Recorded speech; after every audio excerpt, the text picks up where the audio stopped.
mahirap hanapin yung BICAM report. Wala sa DBM website, wala sa Senate website, wala din sa House website. So, So saan yun nakuha kong Sid itong sa emails. Kasi pinadala sa mga congressman? pinadala sa mga email kasi yung mga agenda at saka yung important documents, everyday nagpapadala ang secretariat noon. So, more than 300 members of Congress at saka 24 members of the Senate, pinadalhan kami ng individual emails. Kaya ngayon pa lang, yung mga nagsasabi na draft lang yung na-receive ko, sorry, na-receive ko yan, ipakita ko yung email na na-receive ko. At saka pirmado yan, hindi yan draft report. So, Actually, binalikan ko. kino-confirm ko na po na original yung natanggap ni Kong Sid na document at legit na BICAM report dahil may isang senador na nagpadala din sa akin ng kopya ng bicameral report. At maaari nating ipakita. Ipakita natin ngayon kasi Yes, that's 222 to 25 pages. 222 pages. Yeah. Actually, noong araw, binabasa talaga namin yan eh.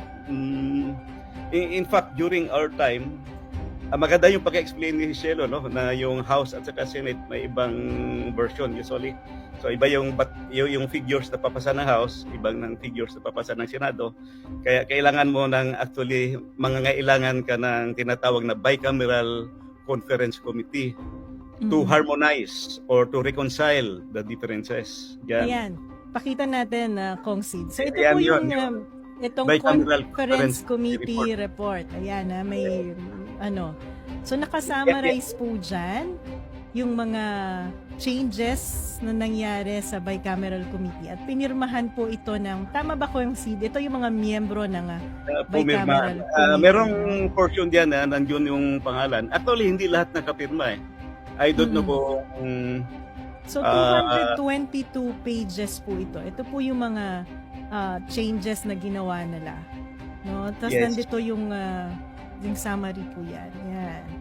Tapos ay sa bandang gitna ay nandito yung mga miyembro ng bicameral committee. Ito pong dokumento na to ay hindi publicly available. Hindi po to makukuha ng mga taong bayan. Hindi natin to makikita. So ito po yung miyembro ng BICAM. But that's a public document. No? It should be. Dapat madali itong makuha no?